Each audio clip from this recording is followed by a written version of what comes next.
Greetings, everyone. Welcome to Monday Night Must See TV with the Hudson Valley Squares. I'm your host, Pete Pardo. We've got in the house today Ryan Skow, Steve Keeler, Sydney, Butch, Chris, Lynn, and a very, very special guest, celebrity guest today who's going to join us. He's actually making his way into the Zoom as we speak right now. So today's topic is overlooked albums by bands you love. Part 2. So we got some folks in the cast here who were not around on the show for part 1. So this is going to be all new for them. For those of us who did part 1, we're not going to repeat our part 1 selection. So basically how this works is it's a band you really dig who released an album at some point during their career that maybe you didn't dig it that much when it first came out, or you just never really gave it much time of day, concentrated on other albums. But now you really dig it. After all these years, we could probably do a slight variation on it. I know Butch and I talked a little bit about his choices might vary a little bit here. So our special guest, I'm waiting for him to come on camera. He comes. He's coming. Cool. Very cool. He's coming. Mr. Kurdt Vanderhoof from Metal Church. Hey! Hi, everybody. Cheers. Hi. Music nerds unite. Welcome, Kurdt, to Thanks, Monday Night Must See TV with the Hudson Valley Squares. We're happy to have you, my friend. It's great to be here, man. This is as social as I get anymore, right? So, Kurdt, just a reminder of what we're doing here tonight. So this is overlooked albums by bands we love. I'm sure you went and picked yours as well. So these are bands we really dig who maybe released an album at some point during their career that we maybe just didn't get into at the time or just didn't bother with it at all. And now all these years later, we're like, oh, you know what? That's pretty damn good. I like that. So Yeah, seeing exactly. as you are our special celebrity guest today, you're going to give us your first pick to kick us all off. Okay, this is probably not going to be a big surprise, but if I had to pick a favorite band, it would be these guys. That'd be really hard to do, but it'd probably be these guys. And the album that came out before this, I sensed a disturbance in the force, even though it was a great record. But then this came out, and I really had my feelings hurt for a long, long time. But I've grown to really love the album. Now I went back and went, oh, I get it. I get what they were trying to do. Signals. Nice. Yeah. And I get it now. I mean, I listen to this like it's a different kind of thing. And it's when I started getting into the analog synth collection and doing things like the Presto stuff, that's when I went back and went, oh, wow, okay, they were going somewhere else. And even though they haven't done anything that I liked really since, I totally respect the fact that they were doing it for themselves. They were seeing what was going on in other places, and they were making music for themselves. And nothing but respect from day one. I mean, even though I didn't like it, I didn't care for it. I just thought it was great. So Signals, I went back and I got it, and I really enjoy it now. And it did very well for him. So in the long Great run, right? All right, so here's the order we're going to go. So next is we're going to go from the bottom all the way to the top. So I'm looking at Lynn next, then Chris Allo, then Butch. Nick Franco is our center square tonight. Whoa, Nick Franco! You got a week reprieve, Chris, right? So I don't know, the luck of the draw. You know, it all depends on when you join the Zoom, I guess. So then we got tonight. Sydney, then Ryan, then Steve, and I will be last. And then we'll go back to Kurdt. So Lynn, you are next. First of all, I want to say, Butch, how about them Seahawks? Oh, sorry. I had to do it. I know. I have nothing but love for Butch. He knows that. I'm saying nothing. I know. I'll hear it later.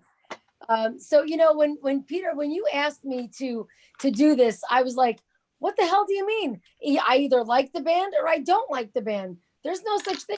I liked the record and then I didn't like the record. I don't know. I really had a tough time with it. This took me like a whole week to actually sit and stew on, you know. That being said, right, I was 12 years old. I'm at the roller rink listening to music and we're skating along like we used to. And all of a sudden this band comes on and I'm like, holy shit, what is this? Some dude he's got his roller skates, his heavy metal wristband on, and he says, it's Motley fucking Crue, man. And ever since then, I've loved Motley Crue, right? So it was like, oh my God, I love this band. Shout at the Devil, Too Fast for Love. Then in June 1985, they come out with Theater of Pain. And I didn't love the album. I absolutely did not love the album at first. So now when I think back about it, I'm like, Theater of Pain's definitely, you know, I mean, I like the old Brownsville station, Smoking in the Boys' Room, you know, and then that's when MTV was playing videos. So you saw the video all the time. So it kind of grew on you. And then, you know, every girl, well, at least me, maybe it was just me, I don't know, wishes they were that girl singing Home Sweet Home with Vince in the freaking corny video, you know? So yeah, I mean, Louder Than Hell. And I don't know, just that album definitely grew on me. So for me, my choice is going to be Motley effing Crue with Theater of Pain. All right. Nice. Cool. I will go on record saying I still don't like that album. I love that record. And that's all right. That's I okay. love that record. But besides, you know, later on when 94 came with Karabi, which is a great record. That for me, That is a great record. right? Yeah. That's Yeah, that is a really good underrated album. Yeah. Absolutely. Yeah. Better than Theater Yeah, of I Pain. love Theater of Pain. I really do. To me, it was the last great Motley Crue record until 94. So I really do like it. Louder Than Hell, Use It or Lose It. Yeah. There's some good stuff Great on that record. Rock. I mean, come on. Good stuff. Must just be me. I don't know. All right, Chris Allo, you're up. Okay. This record came out in like 1995. It's a band I like. I didn't get this record because I'm a big concert guy. And if a band is like putting out a record and they're not going to tour for it, then I'm automatically like a little wishy-washy on it. Because Like every band now. right, yeah, I mean, Yeah. Pre-apocalypse. Yeah. But this record came out and the band had already broken up, and in like the, you know, Metal Maniacs and Kerrang, everybody shit all over the record. I didn't get it for a couple years. Then I was in my favorite chain record store, which was, I can't remember, it was at the Camelot Music. And they always used to have like cassettes for like $2.99. Best thing was they had laser discs that were like normally like $60. You get them for $15. I got all the Planet of the Apes movies. That's beside the point. For $2.99, and I brought it home. I'm like, this album's fucking amazing. I'm like, what the fuck is anybody talking about? So I bought it like 3 times so far, and it is Swan Song from Carcass. I mean, yeah, it's different, but it's still heavy as fuck. It's got big fat riffs, and yeah, it's not a million miles an hour, and sure, it's not your traditional Carcass death metal, but I fucking love it. It could be my favorite Carcass record. Oh, wow. And if they didn't have the name Carcass, I bet you this thing, if they had stuck together, and maybe this came out like 2-3 years later, it would have done something. They were way ahead of their time. And I don't give a fuck if anybody disagrees with me. But, you know, that's because there's a lot of people that hate this record. Don't Like, sugarcoat it. Yeah. I hate that. doing their movie. out forever. But, you know, I love it. I listened to it today. I'm like, this record's great. And I love that in the million times I've seen them since they reunited, they actually do play shit from Carcass, from Swan Song. I like it. Yeah, I love it, man. I played it today. I'm like, this album's fucking amazing. You think Big fat Sabbath riffs. You know, you could kind of dance to it a little bit. I'm like, it's fucking great, man. Dance death metal. Yeah. Right. Yeah. better than Heartwork to you? I mean, that's a tough one. That's a real tough one. Yeah. But like, you know, for me, I don't know. It's tough. And for me, Carcass is a small discography because I don't like anything before necroticism. So for me, like, it's necroticism, Heartwork, this, and I really liked Surgical Steel. Oh, you're killing me, Chris. You're killing me. Yeah, I'm sorry. It's okay. All right, Sydney, you're up. I mean, I still love those records. I just I don't listen to them. Who's up now? You're up. Sydney, Oh, wow. I'm up. Cool. you're up. So we talked about this last week, actually, at the end when we were talking about this week's topic about how I'm probably going to have a little bit of an easier time because I'm only 21. So I got to basically go back and revisit everybody's discography and not really be there when a lot of it came out. So speaking on that, the first band I'm going to choose is one of my all-time favorite bands. I love Whitesnake. Whitesnake is one of my very favorites. And growing up, when I was getting into Whitesnake, a lot of the albums that I were into were kind of the more glam albums. I liked the 87 release. You know, I love Slip of the Tongue. I liked the more kind of glam metal commercial aspect, if you will, of Whitesnake when I was getting into Whitesnake. But as I got really deeper into their discography, I remember listening to the album I'm going to share. And at the time when I was really getting into Whitesnake, I was like, this is good, but this isn't really the Whitesnake I like a lot. I wasn't super into the earlier versions of Whitesnake, and I really ended up coming around to it. And I really equally love the earlier 70s era as much as I love the later kind of 80s. So the first one I'm going to go with is Live in the Heart of the City, which become one of my favorite albums ever. Just pure perfection. You got Fool for Your Lovin' on here, the original, you know, pre-glam and pre-commercial. So this is probably just one of my favorite Whitesnake albums, and I've really grown to appreciate, you know, every single era of Whitesnake. So Good one. Killer live album. Yeah. Nice. Big fan. Glad to hear that's my number 3 favorite band of all time. I love Whitesnake, man. I'm a I huge love David Whitesnake fan. Coverdale. Yeah, Yeah. I'll agree with that. he's the man. All right, Steve has a question. I remember going to see. That's not a question. Was it Whitesnake, Butch, at the Civic Center several years back when we found out that Coverdale was gonna open up with Burn? Oh yeah. And I showed up just for that because you was like, Keeler, you gotta come. You're not, it's just Whitesnake and whatever in 2008 or whatever. So, but we ended up going. Yeah, that's great. And Yeah. and 200 people showed up. Yeah. There was I was that. glad to be there once you got there. You know, it's like hearing the old songs from the 80s too. And everything. It sucked. I mean, they sounded great. He had a great band. That's when he had Aldrich and Red Beach, and unfortunately, like you said, it was like 2008, somewhere 6 or 8, something around that. 4,000 seat venue and 200 people showed up. Oh, Yeah. I want to say Go back. 2000. 3,000. I want to say it was I August. don't remember the crowd being that bad, but I guess it was. I just remember the music, luckily. Chris, what were you saying? I was gonna say, off the top of my head, I want to say August 2006, because I was there and I think I was wearing a T-shirt from Whack in 2005, which was that same exact weekend, but like the year earlier. I don't know why I remember that, but I do. So that's my guess for that. They opened with For that Burn, and show. that was awesome. Yeah. Yeah, Burn into Stormbringer, if I remember right. Yeah, right. It was awesome. What's Yeah. funny is I saw them not long afterwards at Irving Plaza in New York City. They completely packed that place. And then I saw them at Trump Plaza down in Atlantic City, like on the Purple Tour, and it was packed. So go figure. It's the Hudson Valley, man. You know, it's like That's true. It's always like that here. yeah. Burn is one of the best rock metal songs ever.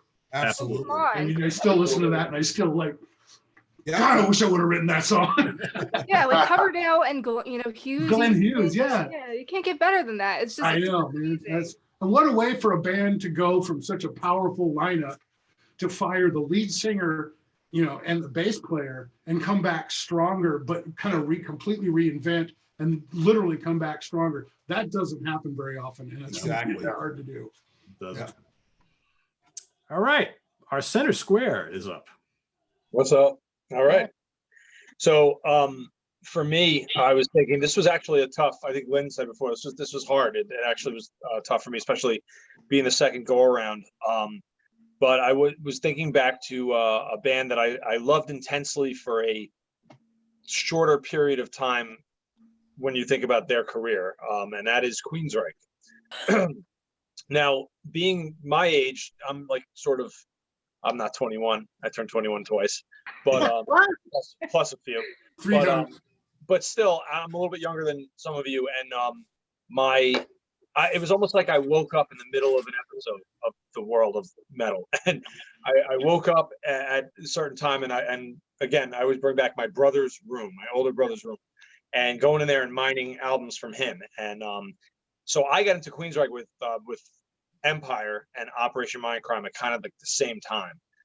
Empire had just come out, and I liked it. I liked it a lot. I thought it was pretty great. And but then Operation Mindcrime that I could probably say top 3 albums of all time of every genre in the world. It's just, perfection. We've talked about that. Yeah, perfection. And then obviously getting into, the old, the Warning, forget it. I mean, this is amazing stuff. I discovered that a little bit later. But the one that I always kind of just listened to a little bit, but never really gave much time to was Rage for Order. I knew it. Great album. I'm going to say that. And I should say that Not see Queensryche to that. me ended with Empire, except for like now at Toddler Tour. I like that. I do. But Queensryche to me ended when they made Empire. Everything after that, I can't even tell you what it sounds like. I'd listen to 2 seconds of it and be like, it's not for me. But so remember, it's a much more compressed discography for me. So it was, so when as an older person, I got back into Rage for Order. It was weird when I first heard it when I was a kid. It just didn't connect. But it really does now. And, obviously straight ahead songs like Surgical Strike are awesome, but the weird songs on it, and they get very weird. To me, this almost sounds like the album they should have made after Empire. It's weird. It's strange in their discography to me, except for like Chemical Youth is a much more straight ahead, like 80s kind of song. But they do a lot of like almost, I won't say psychedelic, but they definitely, it's a weird album. And I like it. I think it's a really great demonstration of what that band could do. So yeah, Rage for Order. I definitely didn't get it when I was a teen, but I get it now. It's my favorite, Nick. Thank God. Oh, cool. It's my And favorite. it'll stand as the last goddamn concert I ever saw was Jeff Tate at the Chamber. Yes. Yeah. Yes. I saw Jeff Tate when he played in Philly back in February, and it was the last show. I would have never known. I would have enjoyed it. I would have enjoyed it like 10 times more. I hear you. Yeah, that was my last show. It was right around that time. That was my- February. And it was good. It was good. He was very good. So Nick and Butch, I like what you said about how that album is really different for the time that it was released. I think that album was like ahead of its time. Yeah. Yes. It doesn't really fit in that year that it was released. I mean, there was nothing else sounding like that album at all. Right. Yeah. That's- Yep. I think, you know what? I love that because you had the EP, which kind of gave you a taste of everything that was to come after. Mm. And then the Warning is heavy and it still has that great progressive thing. And then Rage came out and they went really progressive. They went almost in the opposite direction of what you expected them to do after the Warning. And then, but like Nick, you're saying that you think it should have come later. To me, I think that is the perfect bridge between the Warning and Mindcrime because it shows you what they were capable of, and they were getting progressive, and then they really, hit the whole story and all that stuff. And to be honest with you, I like Mindcrime. Mindcrime has never been my favorite. I think maybe because that was the one that the masses kind of caught on to, and it kind of made me mad. Wrong. Like, this is my band. Had a spite. Exactly. I felt that way about Kiss growing up because that was our band. Like, then Destroyer came out and went, oh no. We heard Beth on the radio. Oh no, they have a hit. It's over. It's like, and it was done. We were done. Right. Yeah, exactly. I totally get that. It's like, that's our band. You can't be popular. Yep. Yeah. No. I was Butch the other way around with big Queensryche. bands, right, Butch? Oh, sorry. Go ahead. No, I was saying Butch will purposely not like a band once everybody starts to like them. Absolutely. I don't like him anymore. Kind of like the book was better than the movie kind of thing. Yeah, but you know what? Honestly, it's not just because. It's because when the masses get onto them, that band has changed. Yeah. If they stayed the same, I don't care. Then jump on. But all those bands change, and it's that change that Metallica. Well, let's just say that. For sure. Those of us that were there from the beginning, and and then the Black Album, which isn't bad. The Black Album is great for what it is, but it was a major change. Yeah. So it is what it is. But that can happen by just better marketing. I mean, there's definitely examples of bands that got better when they got bigger. Maybe in the more extreme metal zone, but Yeah. I don't think that's a hard and fast rule. Like there's different factors to popularity. There are rules. Hey, Pete, Yes. I have a question. Yep. You guys are all in a different order. Like you just said that the Nick was in the center square. He's on my right. Everybody's screen is different, but Nick is in my center square. Is Nick in anybody else's center square? As long as I'm in your heart. I That's all do. You got three in the center. So does that mean he's really the center? Because we I'm the already center announced of him the as the now. center. He's a center on yours, Pete? See, he's a center on mine, and since I'm the one, since it's my Zoom Yeah, room, that's this the is one that where it's counts. going to appear live. So yeah, His Zoom No, room. no, Just tell me he's who my I go center. after. He's Sydney's center, and he's somebody else's center. So that's a four-way. He's got it. Four. He's got 4 votes. That's good enough. Right? Okay. Just let me know who I go after. you go right now. All right. Well, I got a couple of things in. So first of all, because I'm the bourbon guy, so I'm gonna give a shout out to my friends at Taconic Distillery for this awesome bourbon that I'm drinking tonight. So Taconic Distillery. And then I have to say Millhouse Brewing in the house right here. So Millhouse Brewing. Ooh, Millhouse. I have to say something. Goose Island. I have to say something to Mr. Vanderhoof, because I have to say, my friend, you have one of the greatest metal debut albums of all time. Oh, thank you. Thank you. And I will tell you this, since 1985, I have always listened. Even on my iTunes, I linked them together. And I was so mad at you when I saw you guys in Poughkeepsie a couple of years ago that you didn't do it this way. But Beyond the Black and Metal Church have to be played together. Oh, I get Back to that back. all the time. And let me explain that. The reason is that's way out of Mike Howe's range. Oh, And also we kind of wanted to leave that out of respect for Dave. Put the two together. Yeah, Okay. and we every night we would get that. You didn't play it, and it's like, here we were gonna like get little cards printed up. Here, this is why, I mean, but I totally get it. I mean, as fans of other bands, I would have said the same thing.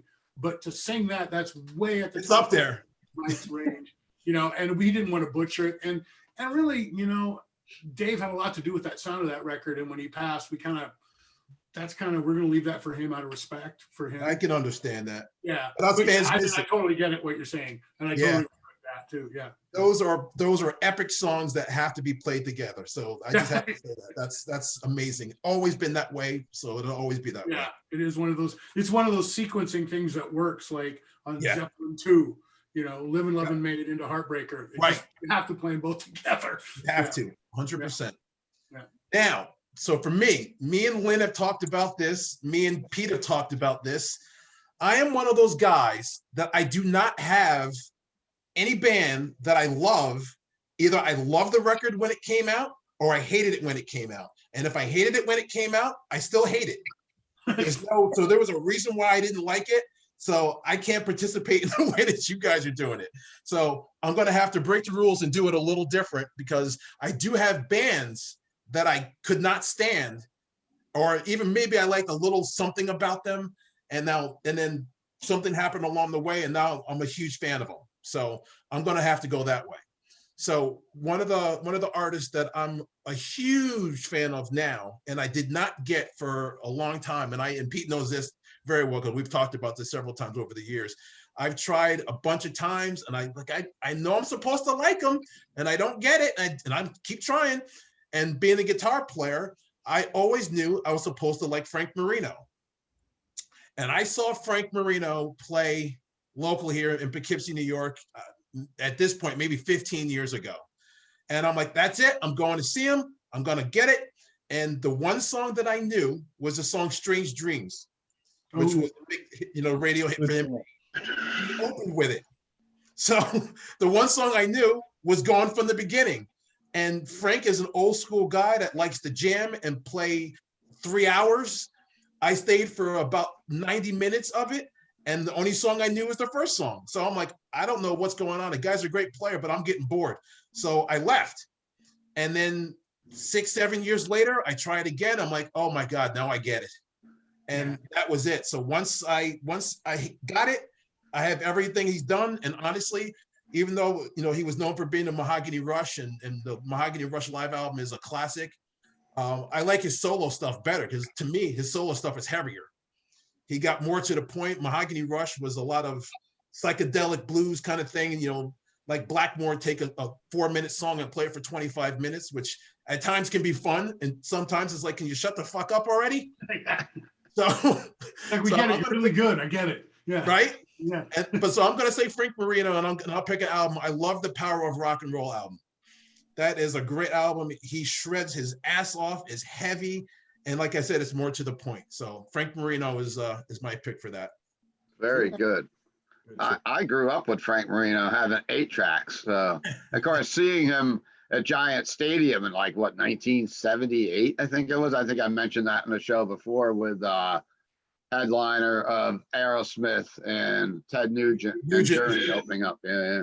That was the Monsters of Rock year or whatever. Cal Jam 78. It was 78, but that was like the offshoot. The only 4 bands made it to the East Coast for some reason. But I think in Chicago you had like AC/DC and there was a lot of good bands that would pop in on that tour at different places. Very cool. Awesome. All right, Ryan Skow, you were up. All right, so this is an aha moment for me because I bought this at one of my favorite bands. I bought this album a long time ago, and I don't know, I just couldn't get into it, and it just never clicked with me. And now, over time, it's actually become probably my favorite album by them. I'd say it's their most consistent, and when I say what band it is, you're going to realize why. The band is Manowar, and it's their second album, Into Glory and Ride. And, oh my God! What's up? Oh, you didn't like that from the beginning? Well, let me explain. Let me tell you, Butch. When I first got into Manowar, the first album I heard from them was Kings of Metal, and I really got into their faster stuff: Wheels of Fire, Hail and Kill, Kill with Power, Black Wind, Fire and Steel. Like that was the stuff that like really spoke to me. And this album, I love it now. I love the fuck out of it, but it was much slower. The whole album's very slow. You know, I get the fastest songs, Gloves of Metal, which is still pretty mid-paced. And then one day I said, you know what, I'm going to put it on. Years ago, and I'm like, you know what? This is like Black Sabbath writing the soundtrack to Conan the Barbarian, and it just fucking clicked. It was like the little light bulb went on, and then after that, I'm like, this is fucking amazing. I don't know why I never appreciated it from that sense before, but it doesn't have any like the silly like bass interludes, any of the weird intros stuff they did later on. I don't mind that stuff, but they fill albums with like a lot of that fluff, and every song on this is a solid fucking great metal song. You know. Secret of Steel, Gates of Valhalla, Revelation, Death's Angel. Every song fucking rules. So, well, just the titles alone, like totally, that's metal. You can look at the picture of him, read the titles, and go, "Yep, that pretty much sums it up." For metal. And then it puts that great back, and it's become my favorite Manowar album. Like I'd say, maybe tied with Hail to England, in more recent years. But the first couple of years I had it, and I'm just like, it wasn't bad, but I don't know, it just didn't click until I had that moment one day. Like this is like the literal soundtrack to Conan the Barbarian, and then that was it. After that, I fucking loved it. So. Good choice. Good album. Who was at the Manowar show at the Chance? Were you there, Butch? In like '80? You were probably too young. It was either that album. I think it was a Battle Hymns tour. Actually, we went there. It was the loudest thing I ever saw. I wish I was there. So loud. That was so loud. You were there, Pete. Yeah. Oh, good. Someone was there. And this is all at the Chance. Were you there? You're talking about, right? Chance, yeah. No, for Battle Hymns, I was into them, but I was not there. Oh my God, it was heavy and it was loud. It was so loud. Before I had earplug ideas to go to concerts, and it was like, you ever get home from a concert and your ears are like screaming, and when you get to the pillow, you don't realize it till you hit the pillow and you're like, holy shit. But usually you've got a pretty good buzz on, so it kind of wows it out and gets you to sleep. Yep. But the one thing I'll say is like between what Ryan and Nick have both said, which I'm not surprised to hear it at all. A lot of the stuff it depends on when you come into a band. Yes. So like you were saying, like Ryan, like you said, you came in later on Manowar, and like us, I had Battle Hymns and Into Glory Ride when they came out. So I was there from the beginning, and then I lost interest as they went on. Where you started later and then went back and discovered all that, which is great. They got real silly later on too, but yeah, I went backwards on them, and now the first 4 albums I think are hands down the best thing they ever did. Oh yeah, those first everything up to Sodom, fucking golden. Yep. Isn't that great to discover a band that has a huge catalog, and then you can just go back and there's all the music. That's what the 70s is all about. Being able now to go back and discover all these bands that I remember that cover. There was so much going on. You didn't have time or the money to get into all of it. Right. So all the stuff that I missed, especially in the prog rock arena, for me was like going back and say, "Oh, Camel! Wow!" I went back and dug into those guys. Dug into all kinds of stuff. I mean, the list goes on and on and on. Absolutely. Endless. Yeah, there's so much good stuff from them. Yeah. Steve Keeler, you're I next. agree with Kurdt on that. That's well worded. Somehow I was thinking about it earlier. Like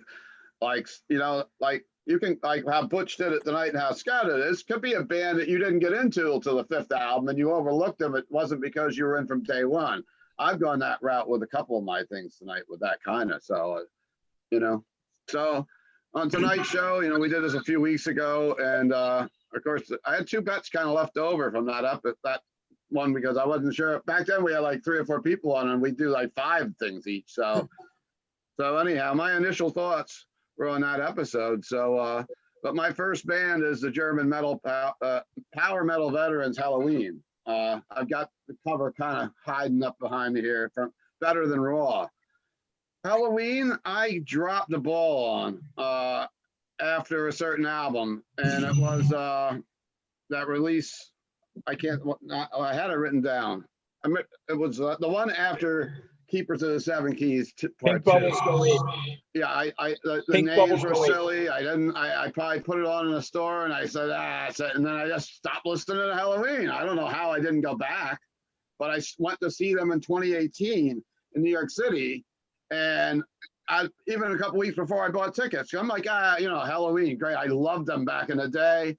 I actually hung out with them at the Civic Center one night, but it was just to the point where I just dropped them completely. But I said, I'm going to go. So I started looking at the set list and downloading songs or listening to them on Spotify or putting on YouTube or whatever, or just picking up an album and opening up. But there's some great stuff.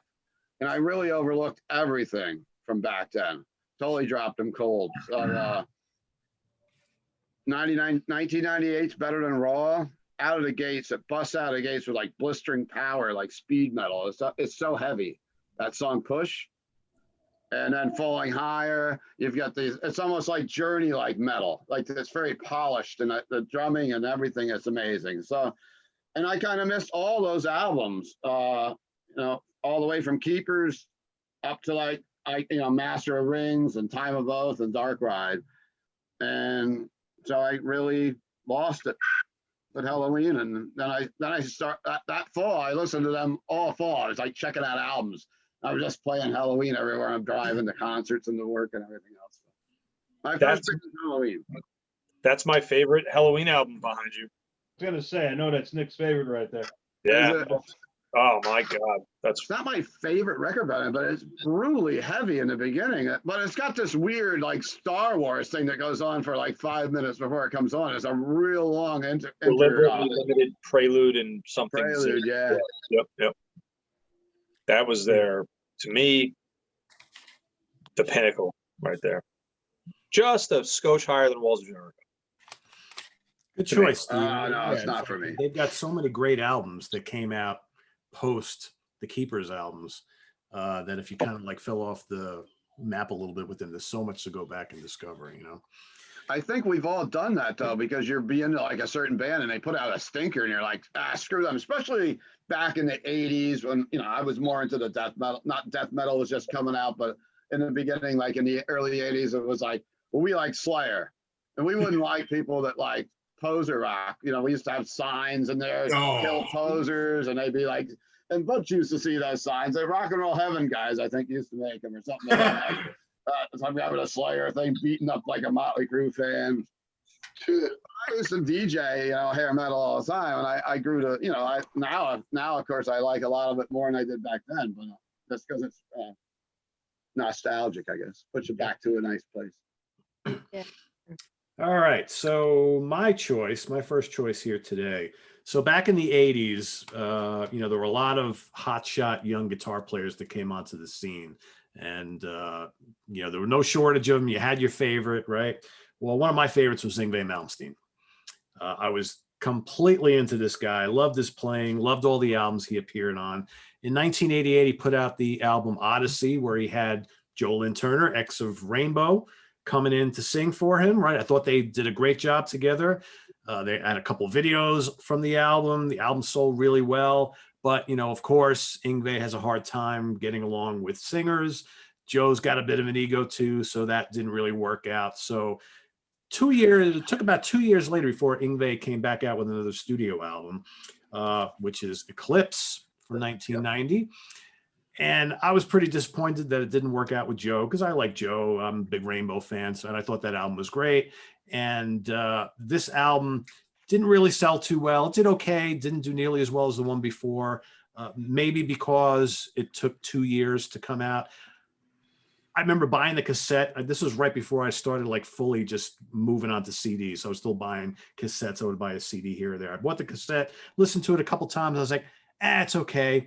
And I kind of put it back in the cassette box and just really never really revisited it again. And then like maybe 10 years ago, I don't know what I was doing, but I was into listening to some old Yngwie stuff that I hadn't heard in a while. I said, let me give this album another chance. Because, Goran Edman was the singer on this album. Fine Swedish singer. And I'm listening to this album and I'm like, and I remembered a couple of tunes and I'm like, ooh, Making Love, Bedroom Eyes, Demon Driver, Judas. I'm like, this stuff is really fucking good. I'm like, why did I not totally embrace this back in the day? And then I'm also thinking, I'm like, why didn't the world embrace this album back in the day? Because there's like hooks galore on here. The songs are heavy. The guitar playing's off the charts. The vocals are great. But again, it's 1990. And I think the world had already moved on to other things by 1990. Grunge and alternative and dance music and hip hop and rap and all that stuff is already starting to get really popular. And I think Yngwie was probably a year and a half too late with this album, because I think this album is a perfect continuation of the Odyssey album. Should have done really well, but 1990 brought about a lot of different things. So my first kind of overlooked album, and now I dig it quite a bit, and I'm glad I rediscovered it, Eclipse by Yngwie Malmsteen and Company. With that, I'll turn it over to Mr. What's that? That's a great record. Isn't it? It's really good. Yeah, I love that. I remember seeing him on that tour open in Mid-Hudson Civic Center in Poughkeepsie. Yngwie on the Eclipse tour opening for Dio on the Lock Up the World tour. And that was a great show. Attendance was pretty light. No Viv, no Dio. But interestingly enough, 2 years ago, he was headlining at the Mid-Hudson Civic Center with, I think, Lita Ford, right? Yes. Yeah, opening up. Yeah, that was a disastrous move, losing Joe Lynn Turner. But you're right. Pretty soon enough, it would have shit the bed anyway, because the tide was turning. So he was definitely too late. Yeah. All right, Mr. Metal Church, you're up next. Oh, okay. I looked all over the place for my copy of this record, and I couldn't find it. It's probably got moved around in the move and the whole thing. But I'm a rhythm guitar player by trade. That's kind of where my senses have always been. I play lead when I have to, but I try to avoid it as much as possible. But there's one guy that I listen to that if I could play like that, I'd be all into it. It's Michael Schenker. So when Michael Schenker left UFO, they brought this other guy in and they put out an album called No Place to Run. I didn't even bother. And I just say, yeah. And the worst thing about it was we went to see UFO because Priest was opening on the Hellbent for Leather tour at the Paramount Seattle. Wow. And we were all there to see Priest. And I mean, that was just like face melting. Priest, at the top of their game, right? And I didn't even know that Michael had left the band. So UFO comes on, and Priest, and then UFO, cool. And then all of a sudden they came on and where's Michael Schenker? What? How dare they? And how dare they call it UFO? Anyway, so, I mean, they were good and everything and Priest, but I didn't even bother with that record until about 5 years ago. And I put that record on, somehow I came across it. And, I was like, man, I want to hear this. I want to hear this Paul Chapman, because I keep hearing stuff about Lone Star and, and how did he get the gig to replace Schenker? I started using my head instead of my feelings. And I said, I put it on. I'm like, and I started listening to it. And then I got into the record. I'm like, man, it's UFO. There's the guitar playing is different, but this is a really good hard rock UFO record.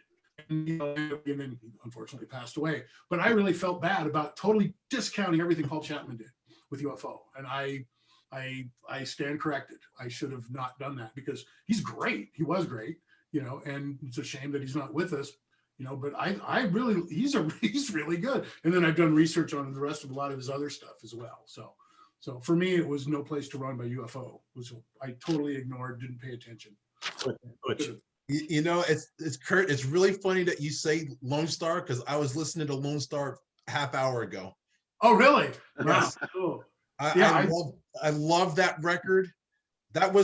I had Strangers in the Night, but that was the first studio album I ever got from UFO was No Place to Run. Oh, really? So I love that record. And I saw Chapman the year before you saw him on the Strangers in the Night tour. And I thought Schenker was going to be in it too. So I get there to go, I wanted to buy a concert shirt and I'm looking at the shirts. I'm like, well, where's the blonde guy? Yeah, right. I'm like, You know, I didn't even really know his name yet. I'm like, but where's the blonde guy? I'm like, it looks like the album that I have, but I don't. And then they came out. I'm like, well, that's not, the blonde guy's not in the band anymore. Where's the Flying V? But he was great. I love Chapman though. Yeah. I He's totally, Schenker, but he's still great. Yeah. Without a doubt. But he's Michael Schenker's Michael Schenker, and but I discounted Paul Chapman just simply on, well, he's not Michael Schenker, so no, and it's like that was totally, no, I'm not doing that anymore. I have to give a little bit of credit to the rest of the guys in UFO that when they hire a guitar player, they're not going to hire some hack because they got to replace Michael Schenker. I mean, that never occurred to me at the time that let's just get some guy. No, we had to get somebody who could do that. And it didn't occur to me until I got old. There's probably a lot of people who discounted those albums. Yeah. They love Schenker so much. And, it's the normal thing that the first thing comes to mind is like, oh, it's not going to be the same. Well, how do you know unless you give it a try, right? Right, exactly. Yeah. We've all done it. Yeah, when he wasn't there at the show, I was like, no, I'm done. I break with thee. Yeah. All right, Lynn, you're up. So first of all, I have to tell you, Demon Driver was my anthem as we used to fly down to L'Amour's back in the day, I love that song. I love that. It was a good song to drive down to, a nice rock show. But I have to say, with a best friend like Butch, I'm getting turned on to new music all the time, right, Butch? Like every other day he sends me something new. Gojira, Meshuggah, like I'm very fortunate to have someone with in my life that's got such amazing knowledge of music and that sends me some good stuff to check out. And all over the place too. Amen. I know. So with that being said, my next band I'm going to choose is from one of my all-time favorite singers, Mr. Rob Halford. And everyone knows how much I love Judas Priest, but Priest always had a certain sound, and I loved their sound. Right, growing up, I was little, and my brother used to play hockey and listen to Priest, and so run around the house. Judas Priest, they're my favorite. But then 1997 came the release of Jugulator. Now I love heavy, and I love Priest, but I wasn't used to Priest being this. I just wasn't used to it, So I listened to it. It was okay. But I did love Cathedral Spires, right? That was the 9-minute heavenly song. I mean, I love that song. If you just play it, when you guys get off, play Cathedral Spires off Jugulator. It's 9 minutes of bliss. And again, I had a cassette tape in my car.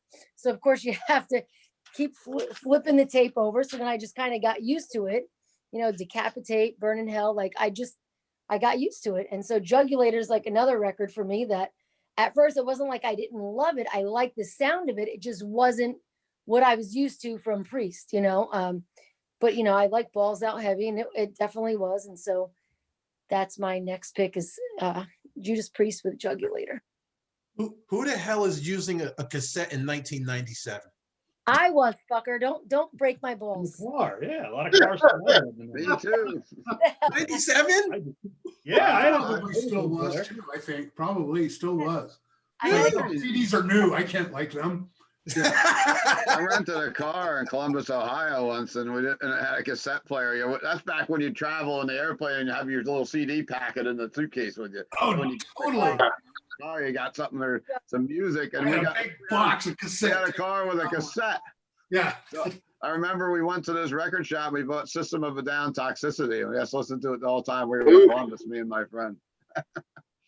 See, That was, either that or you turn it off for a little while and put the radio on. What is that? I can't see what it says. It says, I tried. Oh, okay. Why? Because I'm going to come there and kick your butt. That's why. Uh-oh. All right, Chris Allo, you're up. I'm back. Oh, okay. Awesome. I got a quick Metal Church story. Big fan, Kurt, seen you a ton of times, but Metal Church got me tickets to see Guns N' Roses in 1987. There was the first ever show for Guns N' Roses, their first ever East Coast show in '87, and it was the weirdest thing because they were like, okay, but it was, for me, it was super easy. They're like, we're gonna play like 3 seconds of a song, and you got to tell us the name of the band, the name of the song, and the name of the album, and then you get 2 free tickets and the record of this hot new band, Guns N' Roses. And nobody knew them because they'd never played out here before. But I was a Metal Church fan, but it was so easy because they played the opening of the song Metal Church. So I was like, awesome. So yeah, I'll name that song in one drum riff. Yeah. Yeah. I was like, that was the easiest contest ever. Nice. I'm sure they but it was cool. Glad I could help. Yeah, absolutely. That's cool. But, you got to see Guns N' Roses. Yeah, absolutely.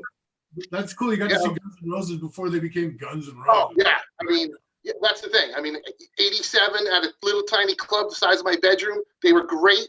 I saw them multiple times after that, and I always thought they sucked. Yeah. So I guess it was before they could afford the good drugs. But anyway, that's a whole other story. So this band for me, Steve kind of, not this time, but a couple episodes ago, Steve mentioned, that sometimes you kind of like lose track of bands. And I really dug the band Death. Like I was I didn't have the Mantis demos and the Death demos, but I got Scream Bloody Gore right when it came out and loved Leprosy. And saw them on the Leprosy tour. But I just, at some point, I kind of lost track of them. And I don't know, when this record came out, I think it was 98. I didn't get it for a couple of years, but I was completely fucking blown away because it's like the band completely changed. It's like if Michael Schenker joined Dream Theater and they made a death metal record, and it's Death, the Sound of Perseverance. Love it. It's Love it. Fucking amazing record. It's my favorite Death record. I have the triple disc from Relapse. And then I went back and got all the Death albums that I missed. But it's just an amazing record, man. It's progressive and it's heavy and the fucking just shredding, ridiculous guitar work. I'm like, is this guy even like, is this real? Is this guy like actually human playing this fucking thing? It's crazy. So I love it. God bless Chuck Schuldiner. Unfortunate that he's no longer with us, but man, this record I played it today and I'm like, this album's a fucking masterpiece. But very different from where they first started. Who's on guitar on that? It was Murphy, Chuck right? Schuldiner. Oh, it was Yeah. Okay. Murphy, Like I know there's a couple of records, or at least one that Andy LaRocque is on. Yeah, I don't Andy know LaRocque is on the The one with Crystal Mountain. What the fuck's that one called? it's so good. not Symbolic. He's on the one right after that, I believe. This is Human? This is Symbolic. No, But Humans before Symbolic. that one's got Richard Christie on drums, and Richard Christie's a fucking animal on that album. Oh, Sounds Richard like- Christie is amazing. Yeah. He's like 35 arms playing that fucking kid. It's crazy. Oh, great. Yeah. I mean, the only thing I'm not thrilled with the Painkiller cover. I never I don't know what you would think about it, Pete, but I was like, it kind of didn't need it, but I'm sure they were trying to get some airplay on the metal stations by going with the cover, but I love it. It's I think it's a masterpiece. Yeah, the album didn't. And of course, man of myself, I didn't get it from day one. Yeah, that's a great album. That's probably the most accessible Death album, but it's the most progressive too. I mean, it's some complicated stuff going on that album. 100%. I mean, I got a buddy, Matt, who he likes a lot of metal, and I'm always like, dude, if you could get past the vocals, you would love this fucking record. But he can never, he's one of those guys, he can never get past the vocals. But the vocals, even on this, are so much different from, Scream Bloody Gore and Leprosy. Yeah, absolutely. Gore. I'm sorry, I had to laugh because I saw him on the Leprosy tour, and the album was Scream Bloody Gore, and I'm like, wow, that sounds like a family show. It's like the Leprosy tour. That's funny. Good stuff. That's great. Very so good stuff. metal, man. It's just so Technical technical death metal, one of the purveyors of it, correct? Oh, yeah. All right, Sydney, you're up. All right, cool. So I forgot to mention this on my last go around. So today I wanted to rep Randy Rhoads because yesterday would have been his 64th Nice. birthday. So I wanted to give a little shout out to Randy because I love Randy so much. And we Amen. all miss him. So he's not my band though. He's not my artist. That's besides the point. So for my second choice, I decided to go with a band of another guitarist that we had lost. Eddie Van Halen, obviously recently, back in October. So I love Van Halen with David Lee Roth. To me, Van Halen will always be Van Halen with David Lee Roth. To me, just always, it's the sound that Van Halen has. It's just, legendary. So I would try to listen to, this is a very debated argument as well, like via rock and roll fans and everything, but I would try to listen to the stuff with Sammy Hagar, and I did not like it at all. I was not into it. I love the stuff Sammy did on his solo, records, of course, and the stuff he did with Montrose. But I don't know. I would just listen to the albums with Sammy Hagar, and I was like, this is not Van Halen. I was adamant for a really long time. I was like, my Van Halen is with David Lee Roth, and that's it. I love Van Halen 1 and Van Halen 2, and, screw 5150. I'm not listening to it. I'm not doing it.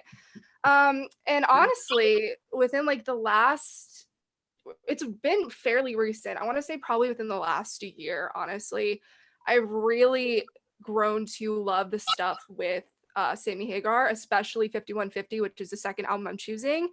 Some of those songs on that record have become some of my favorite Van Halen songs. I still separate them. I still, do my Van Halen, and I even sometimes call it Van Hagar, like the second era, but I've, the Van Hagar, but I've really come to appreciate those albums and more so that era. And I'm more accepting of Sammy Hagar on vocals with Van Halen than I once was.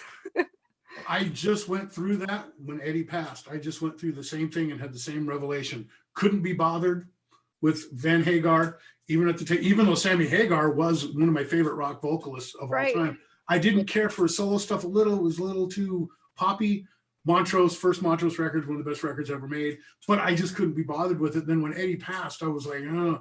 And then I stumbled across the video of their live video Without a Net, which that whole thing, and I got transfixed. I was like, oh my God, they were so good with him live that I just was like, same thing. I'm like, man, I blew it. So yeah, I'm going through the same thing. I'm totally learning to appreciate those records.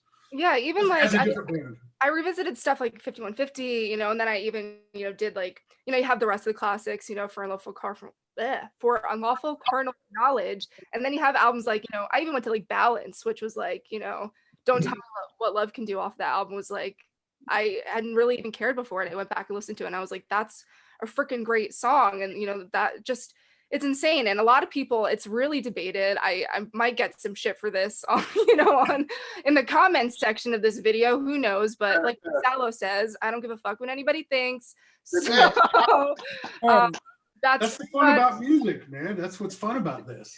Yeah. So definitely something that I've really come to appreciate. Is going to be my second album for the night. I'm out of beer.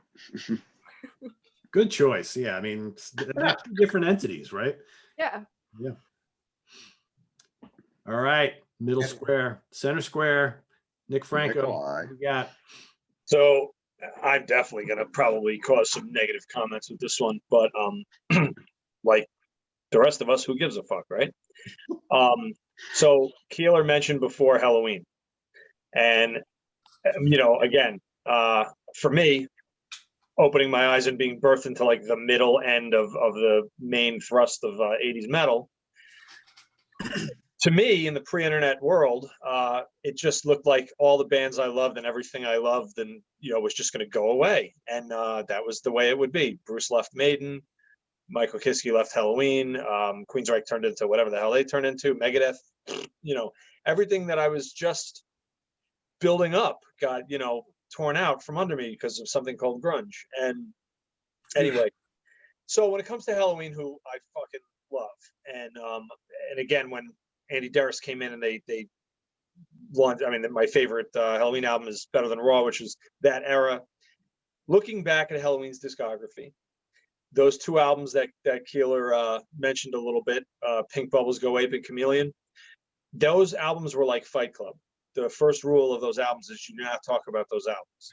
And the second rule is you do not talk about those albums. Like they are just like You got that out better than I did. yeah, like you just that anybody would tell you they suck. So I didn't see any reason to go against that until very, very recently. Myself and I think Steve and Pete did a Helloween. We did something with Helloween back in the beginning of the pandemic. Seems like 10 years ago. Yeah. But yeah, we counted that our top songs. And Yes. so obviously when you're going to get ready to do that, you go into a deep dive. And I was like, well, let me just, in the interest of being thorough, let me just go through this and see.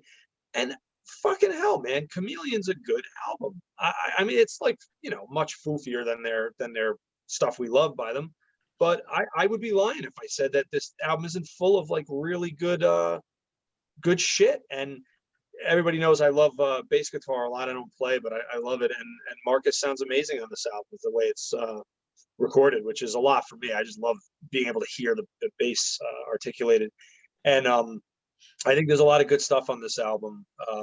Windmill, Giants, When the Sinner, and then there's this long I Believe toward the end of the album. It's just like, it's really not something you're gonna see me like probably wearing a shirt of, but fuck it. I mean, I like it. I think it's good. And when a band, and I think we were saying this before, like when a band puts a stinker out and you go somewhere else, I didn't get to experience that with Helloween. That was already kind of happening. Yeah.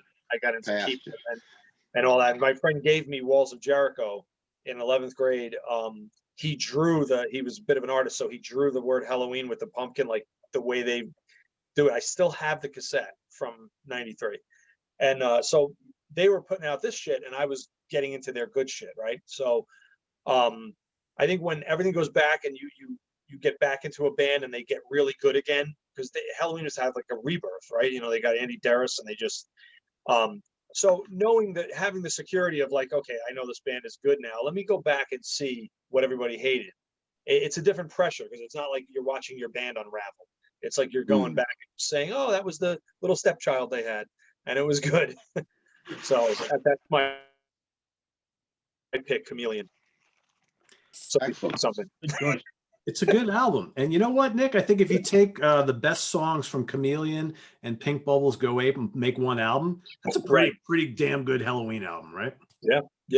You're absolutely. That's a good point. Yeah. It's definitely that neither one is as bad as I originally thought they were back in the day. I could have easily picked either one of them today. Right. All right. Butch Jones, you're up.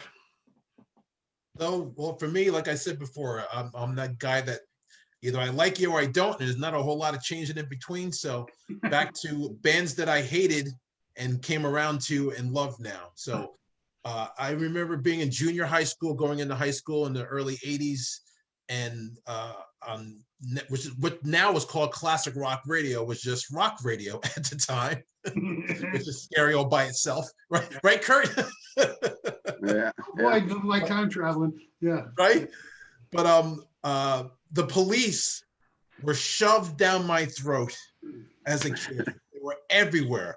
I liked one song, that's why Lynn is laughing already, because I always loved Walking on the Moon. Good song. Great fucking So, I always loved that song, and I always loved being a guitar player. I always loved Andy Summers' clean guitar tone. That was like, oh my God, his tone is just so. But Sting was always a pompous ass. I didn't want to be bothered. Oh, fuck him. Go if he wants to save the rainforest and take your money and go fucking do it and shut the fuck up. And so I couldn't stand them.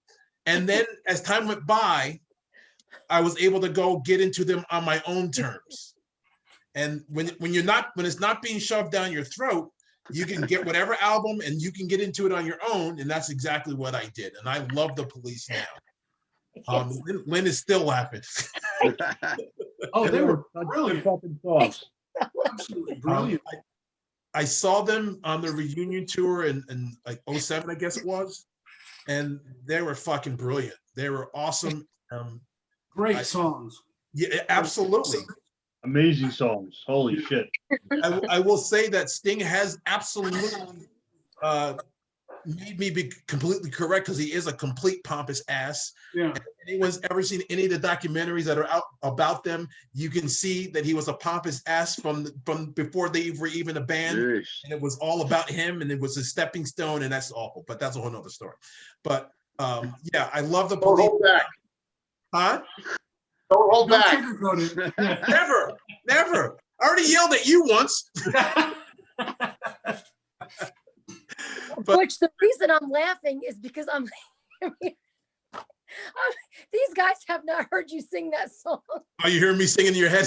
In my head, I'm literally hearing you saying, "Walking on the moon." On the moon. He doesn't say "the."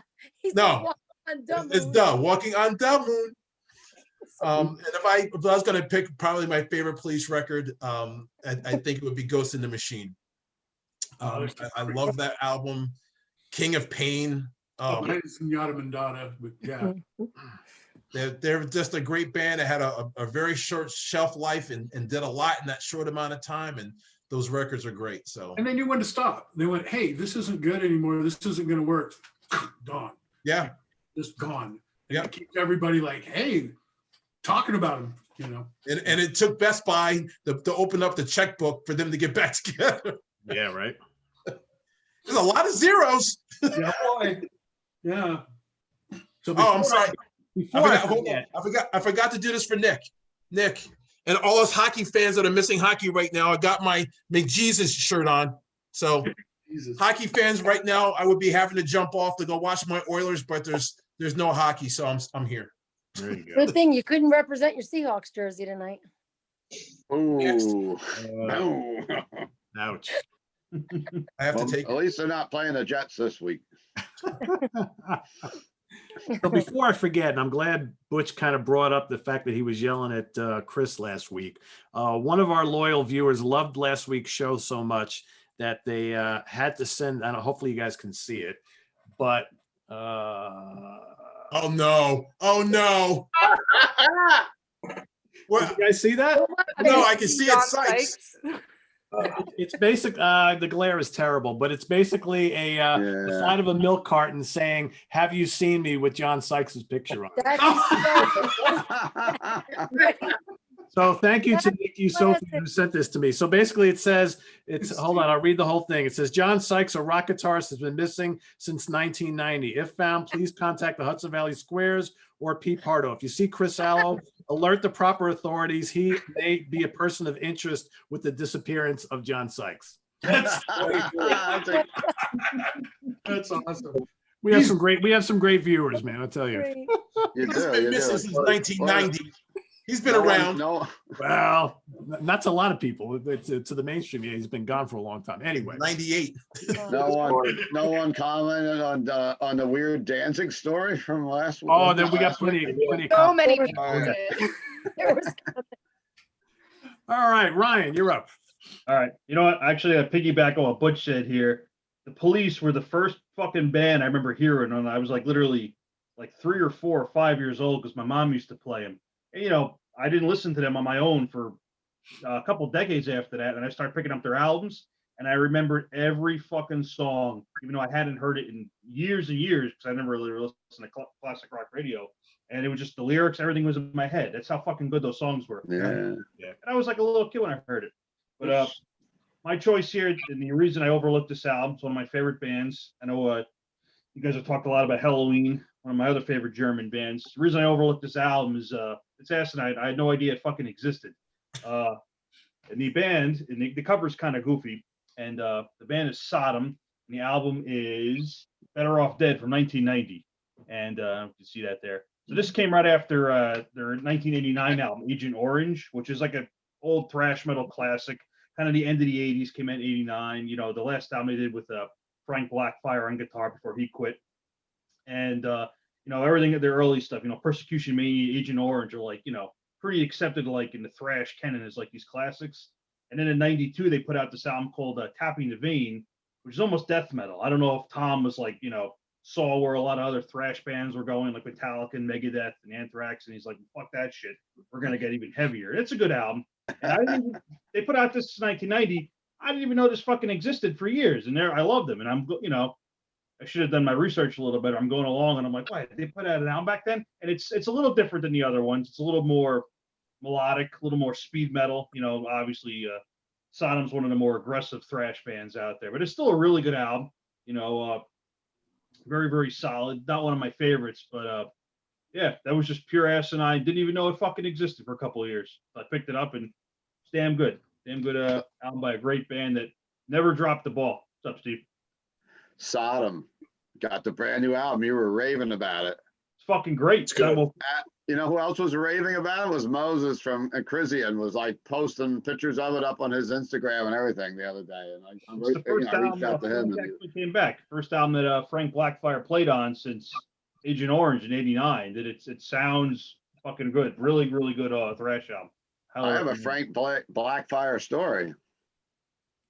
He was in Creator at the Rock Palace. I'll make it quick because I know this is Monday Night TV, so they can watch the whole thing, right? There's not anywhere to go. So. Frank Blackfire and I played foosball at the Rock Palace in Middletown because Frank Blackfire was in Creator when Creator did the performance at the Rock Palace, and they did the in-store, and Claus wanted to rip everybody's head off because my good friend Mo and some people that work sound there all kind of threw the bill on me. They said, oh, he never told us we needed this and we needed that. And Claus was playing pretty big places with Creator in the States, pulls up to the Rock Palace, no stage, anything else. And it was the end of the night, it kind of mellowed out, and we were playing foosball with Frank Blackfire, but Claus was not friendly most of the day. I don't know if Pete was at that show or not. Chris, I don't know. You're too young for that one. I don't Who, remember. me? That was after he left Sodom, right? After he left Sodom, he joined Creator. So that'd be It was 1990. Extreme Aggression tour, and it was Coroner was with them too. Yeah, I saw that. Full year I saw that. tour, pulling up the little dump with no stage, and they were like, "What the hell?" Yeah, I didn't see it in Middletown. I saw that tour in Frank Cariola's Sundance, and I also saw it. They played the Ritz. They did a one-off with Suicidal Tendencies. Oh. So right there, they're playing the Sundance, and they're playing the Ritz, and they're playing somebody's little neighborhood bar with no stage in Middletown. And Louis, the owner, threatened to sue them. They were getting ready to leave. They were starting to load up and leave, and he's like, "If you leave this," The Sundance, where's that? The Sundance that you're talking about, where's that at? That's Bay Shore, Long Island. You guys played there before. I think That's I saw what Metal I'm Church there, yeah. Was there a crazy donkey out on Long Island too, or something like that? Crazy something? Yeah. That's in Farmingdale. I think it's Farmingdale, New York, if I remember right. Yep. The Sundance was big in like the 80s and 90s. Oh, It was yeah. a place to go. We used to drive down there from up here. I'm in Middletown, and boy, the ride home was murder. You would get home at like 6 a.m. Steve, you were mentioning Manowar before being so loud. I wanted to say, I don't know if anybody remembers, but that was their gimmick, like their wrestling gimmick. Like, oh, we're the fucking loudest band in the world. Yes, But I didn't see them on the Battle Hymns tour, but I saw them in '87, and Motorhead opened for Manowar in '87, and Motorhead was loud, but Manowar was fucking unbelievably loud. I think that was the loudest show I think I might have ever seen. Wow. Deep Purple used to claim they were the loudest band too, if you remember. Yeah, that's true. Back in the day. Yep. All right, Steve, what's your final choice for the day? All right, so mine's kind of two, and the one I'll go fast. I'll do a speed reading.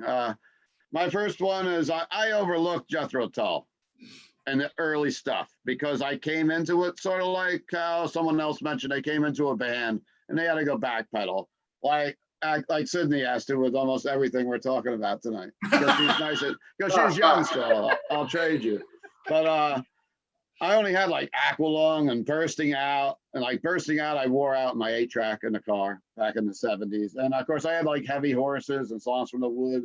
That's what I was into, but I never really listened to like Minstrel the Gallery, in the earlier stuff. So I'm going with Benefit tonight by Jethro Tull. I'll tell you how I discovered some of these full albums. When I remodeled my store back in like 10 years ago and made the head shop bigger, I said, I want to make a soundtrack for the back of this store because my store is full of blacklight posters and pipes in the back of the old store. And I wanted to make a classic rock playlist on my iPod. So I just started downloading tons of records and putting it into my iPod back there. So it's like a PDH that plays the full album. It's not just the 2 or 3 hits from the band. So I discovered a lot of bands like that, and that's one of the albums. So it was about 10 years ago, probably, maybe 12 years ago, I discovered like that whole album. And now, like, I've been on a Tull kick this fall for some reason. Like, I'm going hiking a lot and walking in the woods, and it's perfect to listen to Jethro Tull. And it's the birth of the folk metal. One of my favorite. You can hear a lot of folk metal bands get influenced. So I'm going with Benefit, of course. With You to Hear the Help, Nothing to Say, Cry You a Song, which I love, Singing All Day, The Witch's Promise, and Teacher. That's one of my favorite. Other than that, I've been thinking about another band. I'm kind of going with Butch on this. I never liked this band. I went to Vegas with some friends. I was out there. I go out there a lot for my smoke shop industry, and I was out there for the Deftones.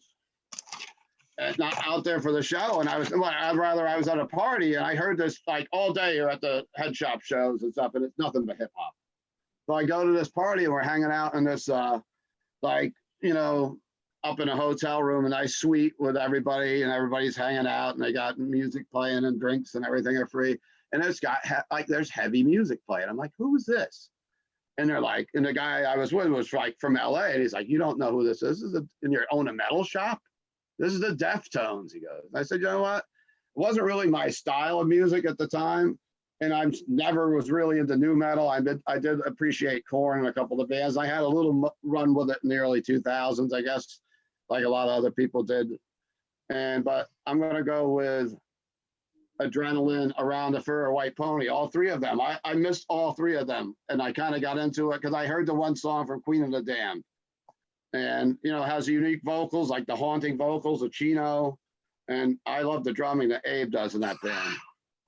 And, you know, it wasn't my style to go to originally. But hearing the Deftones now, it still gives me that Las Vegas feel. I was there for this one summer, and everybody was going, like, they would come, hey, Steve, want to go along with us in the limo? We're just going to go to clubs all night. So I'm like, all right. So I'm hanging out in the back with these people from stores all around the country, and it was just a good time. And we were going from strip club to strip club until probably 8, 9 in the morning. And they were like, your beer's empty or your drink's empty. Immediately they buy another because they wanted you to buy stuff from their companies the next day. So we were getting like mingled with. So Deftones, Jethro Tull. And come to Rock Fantasy. We're open for the holidays. Come buy stuff. I'm throwing my commercial in. New Sodom, new Iron Maiden, new Dark Tranquility, and plenty of stuff for your wintertime essentials. Well, Steve, no one can come to your shop because you never let anyone know where you are. There's Middletown in every town. We're in Middletown, New York, and it's rockfantasy.com. In case you're going, and you can check us out online. And I'm there sometimes, but you know, I'm kind of hiding from the virus now. I just love that Steve always says Middletown, and there's a Middletown in every city in America. That's why you have to remember to say New York, because it could be Middletown, New Jersey by PNC. Yeah. Exactly. Whatever. Just in case folks were wondering, the Hudson Valley, the reason why this is called the Hudson Valley Squares is there is a Hudson Valley in New York, upstate New York. Well, sort of upstate New York. We're kind of mid-state. It's on your way upstate, right? Yeah, it's on the way upstate. Yeah. And we got a girl that moved over to Philadelphia helping us out too. That's Yeah, right. but I grew up in the Hudson Valley. I know. For years. I only moved to Philly like 4 years ago, so. And Kurdt counts because he's played the Chance a few times. There you go. That you know what? You're talking about the Deftones. Around the Fur is an amazing fucking record. Yeah, that is. I thought you liked them also, and I mean, like that. Were like, oh my God, Keeler's a poser. He likes to. No, you know, honestly, I have a bunch of the stuff, but Around the Fur is the only one that I ever cared about. Okay, that's a great record. I mean, I even liked the new one. I thought was really good. It sounded well. That came out this year. And I love your Jethro Tull pick. That's my favorite Jethro Tull album. Such a great album to listen Benefit to. is great. Yeah. I just got that Steven Wilson remix on Oh, vinyl. it's so good. Oh, how is that? It's Is that awesome. good? But It's on gotta Spotify get if you want to check it out. I was listening to it on a hike. It definitely tweaks it a little bit. It sounds good though. definitely. All right, so I guess I'm finishing up here. So I think Kurt's gonna like this this choice here. So I'm a really big Styx fan. There you go. I've been a Styx fan since I was, 12 years old or whatever. That was one you used to have to be very quiet about too. Well, For Jay metalheads, White, Tommy Shaw, though. for metalheads, that Especially after a certain time period, right? Kind of like Journey, right? Yeah. Oh, we'll talk about Journey.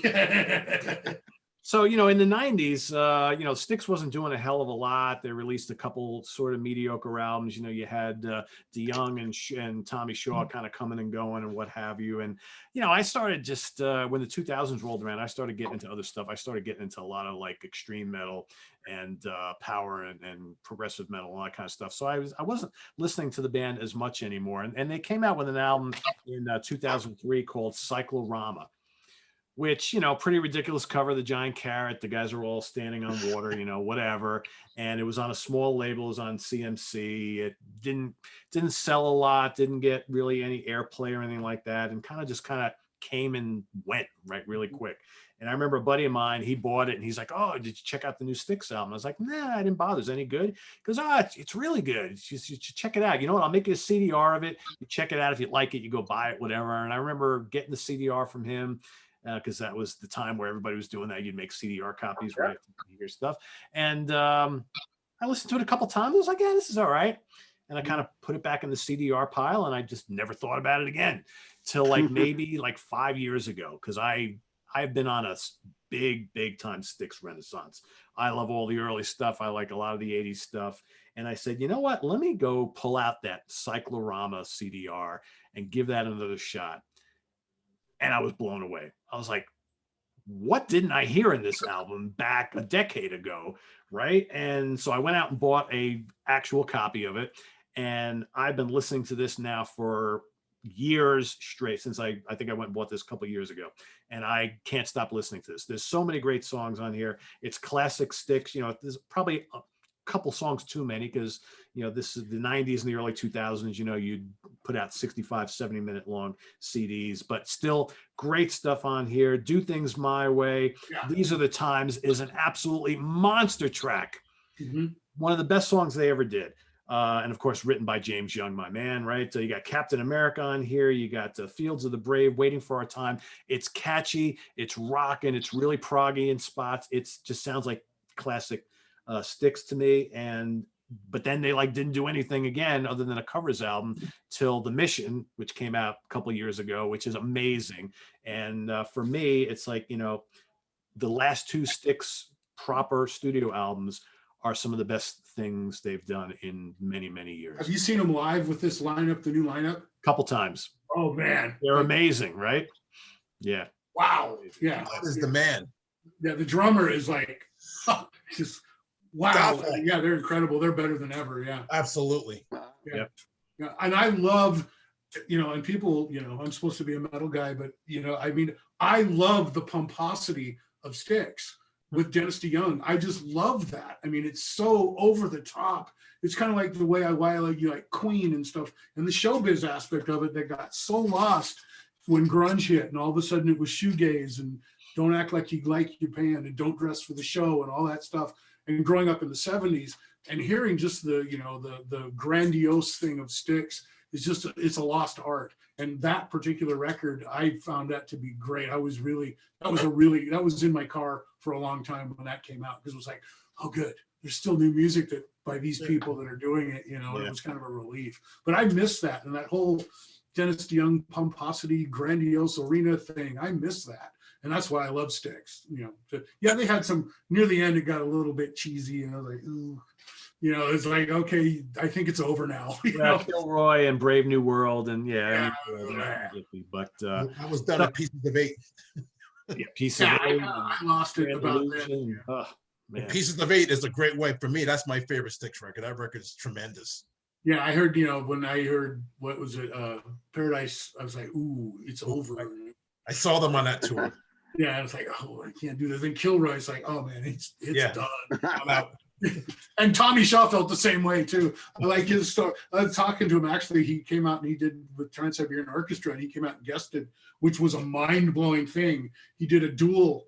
They did Blue Collar Man. I was doing Front of House, and him and Al Pitrelli, who, Oh, wow. yeah, went head to head doing guitar leads. You don't think of Tommy Shaw as like a guitar player, great guy. He didn't miss a beat. We were all like, wow, Al would just do something, just ripping Al Pitrelli, super guy, and Tommy would like just, stay right with him. We were all like, oh my God, just so gave mad respect for Tommy Shaw. Yeah. Awesome. Yeah. So before we kind of end this very entertaining show and fun show, we're going to put Mr. Vanderhoof on the spot. So what's in store for you, my friend, for, Metal Church and Presto Ballet, perhaps in the upcoming year? I know you and I already talked about that a couple months ago, but for those who might have missed that show and for everybody here, what's on tap for you?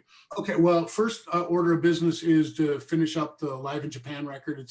We want to do a proper double Live in Japan album. Because last year we went to Japan and Australia, and so we did 2 nights over there and we recorded it so I want to finish that up. So I think a couple of the tracks, real rough mixed, came out on from the vault. But I'm gonna, do it properly and get everything sounding, like a real record. So we're gonna do that, and then probably a studio album at some point. But I think after I do that, then it's a new Presto Ballet time, and that's gonna be a, the obligatory prog rock double concept album. Nice. I have to do at least one. And that's going to be the follow-up story to the Relic of the Modern World album. So that's coming up. And then I think this spring, my solo experiment with me doing just the classic riff rock record where I'm doing everything, called Brainchild, should be coming out this spring. And that's just very 70s, very just straight up meat and potatoes guitar rock, 70s guitar rock. So awesome. Yeah. Can't wait to hear it. So, we want to thank Mr. Kurdt Vanderhoof for joining us today.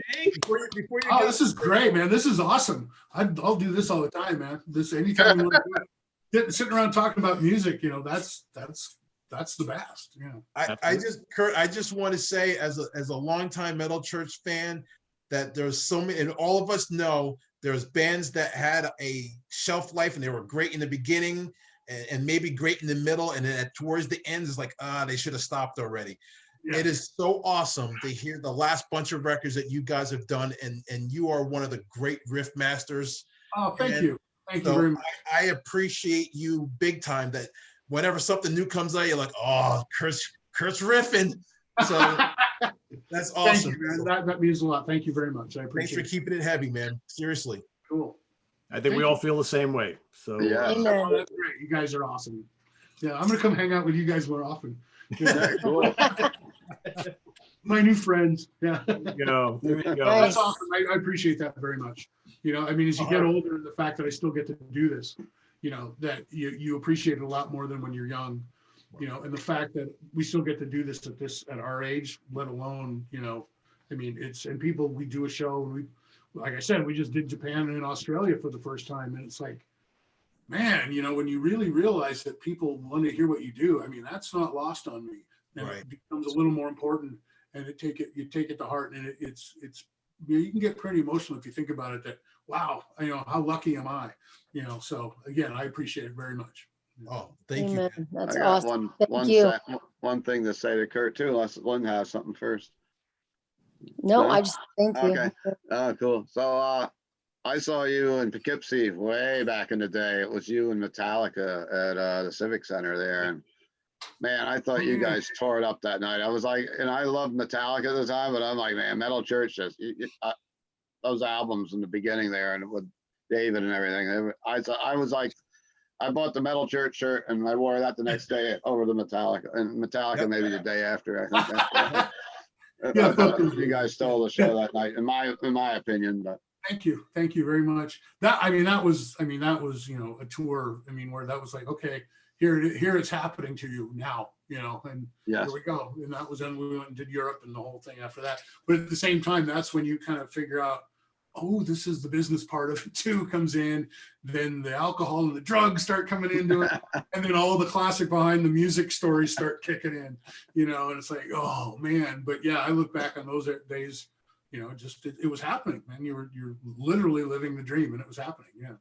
And then you were in my town of Rock Fantasy where my store is, and you did the Operation Rock and Roll tour there with Metal Church. Oh, right. Yeah. Cool. And I was there. I got some pictures with you guys hanging in the store still from like Epic Records, and we're hanging out. And I think Brian Lima might have been up, and it was just Lima. Yeah. Wow. At least a couple of the representatives there, and we were all taking pictures with everybody on Operation Rock and Roll. That's when Lummy fell and broke his foot, so he wasn't in Middletown. Nice. I miss record stores. Oh, I still have one. Good times. yeah. Kurdt, you got to come to New York, and we'll take you to Rock Fantasy, Middletown. Let's go, man. I'm ready. I want to go record shopping, you know, do the albums, vinyl, looking through the vinyls, you know. So I have to say something. So Kurdt, it was a long time ago, and I don't remember the year, and I don't remember where the hell we were, but I'm a good friend to Eddie Javruskis. Oh my God. Oh. And so I was on your tour bus several times back in the day. Don't I'm ask for the sorry. year. And then, no, it was a good time. And then we went out to eat, like me, you, Ed. It was a bunch of us. I don't remember where. Really? Oh, wow. But I still talk to Ed. He's got pictures, and Oh, yeah. Well, last time we were in New York, Eddie came out. Eddie comes every time we hang out, every time. Yeah, I know he does. So Yeah, he's awesome. It's a blur to me what year or what we were doing or where we were, because it was so many times, and it was like Big Ben Parliament. You know, every day was starting to be like the next. Yeah. Well, if you talk to him, give him a big hello for me. Yeah, I certainly will. It's a good That's time. awesome. Is he still doing the merch with the merch? Yeah, company? he is. Yeah. He just got like a promotion, so he's doing real good. Good. He's one of the good guys. We like Eddie. Yeah.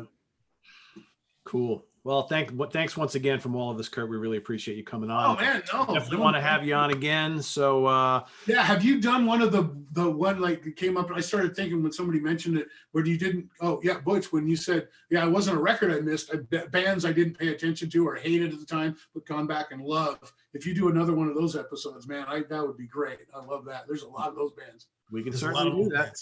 We can certainly, yeah, there are a lot of those. A lot of those bands at the time were the enemy. Now I just, oh God, what was I thinking? You know? Exactly.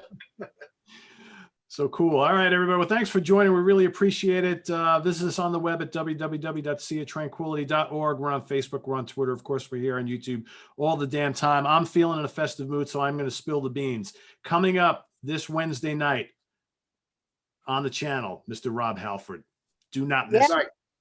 Yes. I was going to hold it till tomorrow, but I said, you know what? Screw it.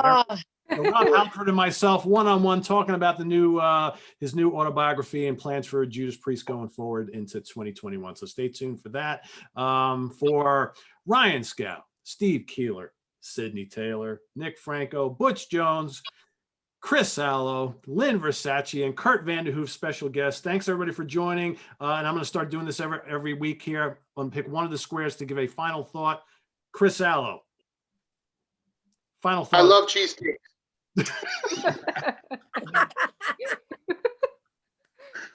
Good night, everybody. I love That- that. Good night.